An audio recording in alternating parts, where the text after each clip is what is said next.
मेरा नाम दीपक दांगी है। मैं मध्य प्रदेश के गुना जिले से हूँ। सर बीए और मास्टर्स किया है और सर इस बार यूपीएससी इंटरव्यू दे रहा हूँ सर। ये बताएं दीपक, आप यूपीएससी सिविल सर्विसेज ज्वाइन करने का निर्णय क्यों लिया है? क्योंकि सर मैं चाहता था कि मैं कोई ऐसा कार्य करूं जिसमें सर कार्य विविधता हो और राष्ट्र के लिए सर कुछ कार्य कर सकें, साथ ही साथ एक सम्मानजनक पद भी प्राप्त हो सर। इसलिए सर मैं सिविल सेवा में आना चाहता हूँ। तो राष्ट्र के लिए कौन सा कार्य आप करना चाहते हैं? सर ब्यूरोक्रेसी है, कार्यपालिका है सर, उसका हिस्सा बनके सर जो प्रशासनिक नीतियां निर्मित होती हैं सर उनका निर्माण करने और उनके क्रियान्वयन करने में सर मैं अपनी भूमिका निभाना चाहता हूँ सर। लगता है कि हिंदी भाषा को कंपलसरी कर दिया जाए पूरे भारत में? सर हिंदी भाषा को कंपलसरी किया जा सकता है किंतु फोर्सफुली नहीं सर, ये आम सहमति के साथ इसको पूरे भारत में सर लागू किया आम सहमति कैसे बना पाएंगे आप? सर आम सहमति के लिए सर राजनीतिक पहल और सर जो स्थिर भाषा फॉर्मूला है सर उसका प्रयोग करके सर इसे पूरे भारत में। आप इंदौर के रहने वाले हैं? जी सर। अभी स्वच्छ भारत मिशन के अंतर्गत इंदौर 5वीं दफे क्लीनेस्ट सिटी में आया है। जी सर। किन मापदंडों पर इसको जज किया जाता है? सर जो स्वच्छ शहर के मानदंड हैं सर उनमें एक है कि कचरे का कितना कलेक्शन किया जा रहा है घर से, दूसरा उसका कितने प्रतिशत सेग्रीगेशन किया जाता है, उसका अलग अलग बांटा जाता है, गीला कचरा, सूखा कचरा, मेडिकल वेस्ट, प्लास्टिक वेस्ट आदि कैटेगरी में। और तीसरा सर एक टीम जाती है सेंट्रल जो वहाँ पे सर्वे करती है कि ओपन डेफिकेशन मतलब खुले में शौच वहाँ पे होता है नहीं होता है सर, और अन्य भी कई सारे मानक हैं जिन पर किसी भी शहर को स्वच्छ शहर का दर्जा दिया जाता है सर। कोई ऐसी खास चीज जो कि प्राचीन काल से हो? जी सर, उज्जैन महाकाल ज्योतिर्लिंग के लिए जाना जाता है सर। यहाँ पे क्षिप्रा नदी प्रवाहित होती है और वहाँ पे सर कुंभ का मेला 12 वर्ष में सर आयोजित किया जाता है सर। ये एक धार्मिक नगरी है और सर अवंती जो राज्य था पहले उसकी राजधानी भी रही है सर। तो ये सब क्या उज्जैनी के लिए सत्य नहीं है जो आपने अभी बातें कही? सॉरी सर, मैं पहली बार में समझ नहीं पाया था उज्जैनी और उज्जैनी। चलिए, थैंक यू। आज के मतलब 21वीं सदी में अटल बिहारी वाजपेयी के कुछ योगदानों के बारे में बताएं हमें। जी सर। सर अटल बिहारी वाजपेयी जी ने सर न्यूक्लियर परीक्षण जो 98 वाला था, पोखरण वाला सर, उसको करवाया था, जो कि सर जो 21वीं सदी के लगभग प्रारंभ होने से पहले का था। उसका सर बहुत अधिक अंतर्राष्ट्रीय राजनीति में बहुत अधिक प्रभाव पड़ा सर। भारत को एक उभरती हुई शक्ति के रूप में सर धीरे धीरे सभी देशों ने स्वीकार किया और कुछ समय पश्चात ही सर अन्य देशों ने सिविल न्यूक्लियर डील की, जो सर वर्तमान की एक महाशक्ति के रूप में भारत के उभार में सर बहुत अधिक सहायक है। और अटल बिहारी वाजपेयी जी ने सर भारतीय विदेश नीति को सर अमेरिका सेंट्रिक बनाने के प्रयत्न किए थे। जो सर पूर्व सोवियत संघ के प्रति झुकाव वाली विदेश नीति को सर उन्होंने पश्चिम के प्रति अच्छे संबंध वाली विदेश नीति में परिवर्तित करने का प्रयास किया। सर वर्तमान में जिस प्रकार अमेरिकी और भारतीय संबंध अपने चरम पर हैं, उसमें सर उनका बहुत अधिक योगदान माना जा सकता है सर। कोको आइलैंड में जो चैलेंजेस हम देखते हैं चाइना के लीज पर लेने से, उसको हम कैसे काउंटर कर सकते हैं? भारत की क्या नीति इस पर चल रही है? जी sir, Coco island sir Bengal की खाड़ी में स्थित एक द्वीप है सर। भारत ने अपना एक सैन्य डिवीजन सर अंडमान निकोबार में भी बनाया है सर।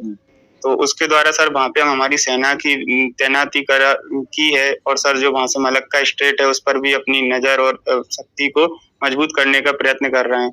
इसके साथ साथ सर जैसे म्यांमार ने उसको अपना एक द्वीप दे दिया, तो उसको काउंटर करने के लिए सर हमारी नेबरहुड फर्स्ट पॉलिसी है, पड़ोसी पहले की नीति, उसके द्वारा भी सर म्यांमार के साथ सहयोग को बढ़ा रहे हैं। और एक्ट ईस्ट पॉलिसी है सर, उसके द्वारा भी म्यांमार पर सहयोग बढ़ाकर एवं उस पर इस प्रकार की बात रखते कि हमारी जो सुरक्षा चिंताएं हैं उनको ध्यान में रखा जाए सर। भारत अपने संवाद को बनाए हुए है सर। अच्छा, खेती को आर्थिक रूप से एक संपन्न रोजगार बनाने के लिए क्या 2 तरीके अपनाए जा सकते हैं? पहला तो मैम इसमें एग्री एलाइड सेक्टर, जो कृषि से जुड़े हुए संबद्ध क्षेत्र हैं, उनमें रोजगारों की मात्रा बढ़ाई जाए, क्योंकि वर्तमान में देखा जाए तो बहुत अधिक संख्या में जनसंख्या कृषि पर निर्भर है और इसको कितना भी लाभदायक बना लिया जाए, सभी लोगों को उस स्थिति में नहीं लाया जा सकता कि सबकी बहुत अधिक उच्च आय हो। तो कृषि से संबद्ध अन्य क्षेत्र हैं उनमें अगर रोजगार उत्पन्न किए जाएं तो लोगों को रोजगार मिलेगा। दूसरा मैम जो कृषि वर्तमान में की जाती है वह अधिक खाद्यान्न केंद्रित कृषि होती है, जिसमें गेहूं और चावल का उत्पादन किया जाता है। कृषि में कुछ ऐसे नवाचार करके और कृषि को विविधीकृत करके इस प्रकार से किया जाए कि जो मार्केट ओरिएंटेड एग्रीकल्चर हो, तो उसके द्वारा कृषकों की जो लगे हुए उनकी आय में भी वृद्धि की जा सकती है मैम। आप मध्य प्रदेश से हैं? जी सर। मध्य प्रदेश में आदिवासियों की संख्या कितनी होगी? सर 21.6% के लगभग जनजातीय आबादी है सर। कुछ रास्ते सुझाइए मुझे जिनसे कि आदिवासियों द्वारा बनाए जाने वाले चीजें हम राष्ट्रीय और अंतर्राष्ट्रीय स्तर पे मार्केट कर सकें। सर प्रथम तो सर ऐसे आयोजन किए जाएं जिसमें जनजातीय उत्पादों को प्रदर्शित किया जाए। जो शहरी मध्य वर्ग है, जो अपर मिडिल क्लास है, वह उनसे अवगत हो सके सर। दूसरा सर इनकी सर मार्केटिंग की जरूरत है, क्योंकि अधिकतर जनजातियां क्या उत्पाद बना रही हैं हम जैसे लोगों को उनकी जानकारी ही नहीं होती है। अगर हमको जानकारी होगी तो सर हम उसको खरीदने के इच्छुक होंगे सर। सरकार की कोई नीति है इसके लिए कि नहीं? सर ट्राइफेड नामक एक संस्था बनाई है जो कि इस दिशा में सर कार्य करती है सर। धारा 144 के बारे में जानते हैं? जी सर। क्या है ये? जब किसी क्षेत्र में धारा 144 लगाई जाती है तो सर वहाँ पे लोगों को एक साथ इकट्ठे खड़े होने या लोगों को किसी प्रकार से एकत्रित होने या हथियारों के साथ कहीं पे मिलने आदि मतलब जो कार्य होते हैं उन पे रोक लगाई जाती है सर। किन परिस्थितियों में लगाया जाता है ये? सर अगर किसी क्षेत्र में सर हिंसा की संभावना हो या वहाँ पर पहले से इस प्रकार की दशाएं हो तो सर वहाँ पे इस धारा का प्रयोग किया जाता है सर।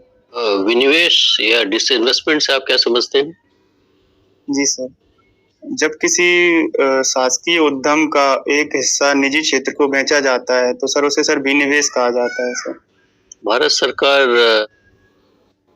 विनिवेश पर एक विशेष ध्यान दे रही है, इसके क्या कारण है? भारत सरकार द्वारा सर विनिवेश पर ज्यादा ध्यान दिए जाने के पीछे निम्नलिखित कारण है। पहला तो सर भारत सरकार का यह तर्क है कि राज्य का कार्य किसी उद्यम को चलाने की अपेक्षा सुविधा प्रदाता का होना चाहिए। दूसरा सर जब निजी क्षेत्र को किसी प्रकार के किसी उद्यम की हिस्सेदारी सौंपी जाती है तो उसके बाद उसके प्रदर्शन में सुधार और लाभप्रदता की स्थिति में भी वृद्धि होती है। तीसरी सर कुछ ऐसे उद्यम हैं जो भारत सरकार लगातार घाटे में चला रही है तो सर उनको बेचकर उन उद्यमों के पुनरुद्धार की एक संभावना बन जाती है सर। इन कारणों से भारत सरकार विनिवेश पर ध्यान केंद्रित कर रही है। इनके